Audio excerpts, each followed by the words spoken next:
Hello everyone, good morning. Yan na naman.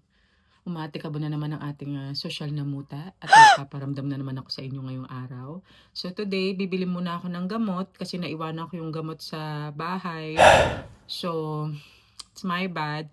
Kaya kayo, sa susunod na magta-travel kayo, make sure na lahat ng kailangan nyo ay meron kayong mga checklist or whatever like that. Kasi unlike me, tinaman nakalimutan ko yung gamot ko. So, gagastos ng walang kadahilanan kasi lang nakalimutan, 'di ba? So, wala lang, nagpaparamdam lang ako sa inyo ngayong araw kasi nagmamaganda lang. Feeling ko fresh ako ngayon.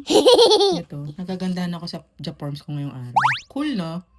Simple lang. Rubber shoes, tapos parang 1C, tapos merong accessory na parang jacket kasi medyo malamig. Wala lang. Kagandahan lang, oh. Pag sinapukit sa bunganga, ngipin mo ang dessert mo. Pose, no? Napansin nyo ang dumi ng salamin. Dito yung kunyari nilinis nila pero hindi naman talaga nila nililinis, no? Dumi ng salamin eh.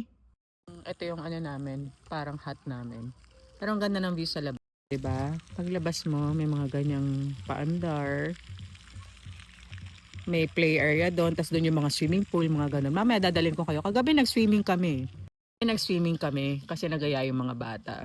Si Aya nagyaya. So nag-swimming kami. Ang saya. Meron silang parang wave na parang sa dagat, tapos merong paikot na sa tunnel na parang dadaling ka ng current. Ang saya din. Nakaka-refresh. Kaya minsan masarap din na nakakapag-bonding kayo ng mga kids, nabibigyan niyo sila ng quality time. 'Di ba? At the same time, you also feel good kasi pagka ganyan nakakapagbigay ka ng quality time with your kids, you feel like you're also doing good as a parent. So it also feels good inside, 'di ba? So sige na, nag-aantay na si Jacob sa kotse.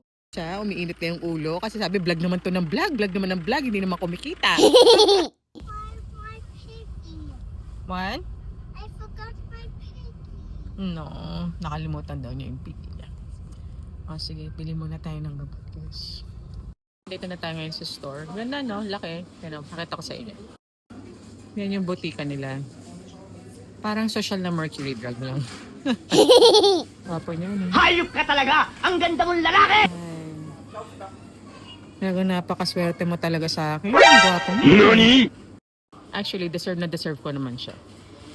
Ganda naman to, no? Way back to the summer house. Tingnan niyo yung view. Ganda, no? Windmills. Yan ang pinaka-ano ng Denmark talaga eh. Parang popular sila sa windmills. Diba? Tayo kasi Inspector Mills eh, sa karaoke, diba? Inspector Mills.